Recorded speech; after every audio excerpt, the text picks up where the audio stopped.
ক্ষয়ক্ষতির এই দৃশ্য ইসরায়েলের। গেল ১২ দিনের সংঘাতে ব্যাপক ক্ষতি হয়েছে দেশটির। একই অবস্থা ইরানেরও। দুই দেশেই প্রাণহানির পাশাপাশি বহু স্থাপনা বিধ্বস্ত হয়েছে।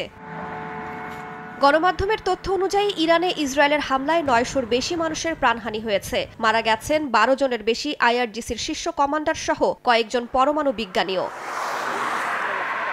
ইসরায়েলের হামলায় ইরানের ভূগর্ভস্থ অস্ত্র গুদাম ও জ্বালানি স্থাপনায় ব্যাপক ক্ষতি হয়। লাগাতার হামলায় তেহরানের গুরুত্বপূর্ণ প্রশাসনিক ভবনও ক্ষতিগ্রস্ত হয়েছে। গেল শনিবার ইরানের ৩টি বড় পরমাণু স্থাপনা নাতানজ, ইস্পাহান ও ফোর্দোয় অপারেশন মিডনাইট হ্যামার নামে হামলা চালায় যুক্তরাষ্ট্র।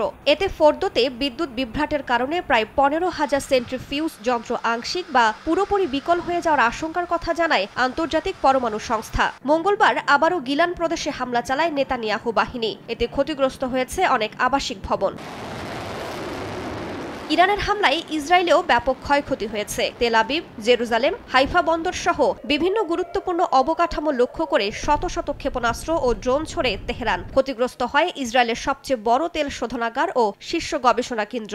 আইডিএফ ও মোসাদের সদর দফতরেও হামলা চালায় তেহরান। সামরিক ও বেসামরিক স্থাপনায় হামলার ফলে গুরুত্বপূর্ণ অবকাঠামো ধ্বংস হয় তেল আবিবের। ইসরায়েলের বেন গুরিয়ন বিমানবন্দরেও হামলা চালায় আইআরজিসি। মঙ্গলবার যুদ্ধবিরতির আগে ইসরায়েলের উত্তরাঞ্চলে হামলা করে ইরান। এতে বেশ কয়েকজন হতাহতের পাশাপাশি অবকাঠামোগত ব্যাপক ক্ষয়ক্ষতি হয়। ভবনে আটকা পড়েছেন অনেক ইসরায়েলি।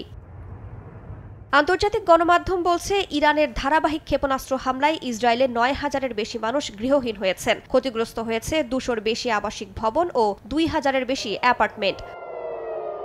এদিকে বিশ্লেষকদের হিসাব বলছে, গত ১৩ জুন শুরু হওয়া এই যুদ্ধে ইসরায়েলের দৈনিক ব্যয় হয়েছে প্রায় $২০ কোটি। আয়রন ডোম ইন্টারসেপ্টর, ড্রোন প্রতিরোধ, বিমান হামলা ও ক্ষয়ক্ষতি পুনর্গঠনে প্রতিদিন শত শত মিলিয়ন ডলার খরচ হয়েছে তেল আবিবের। রাইসা জান্নাত, সময় সংবাদ।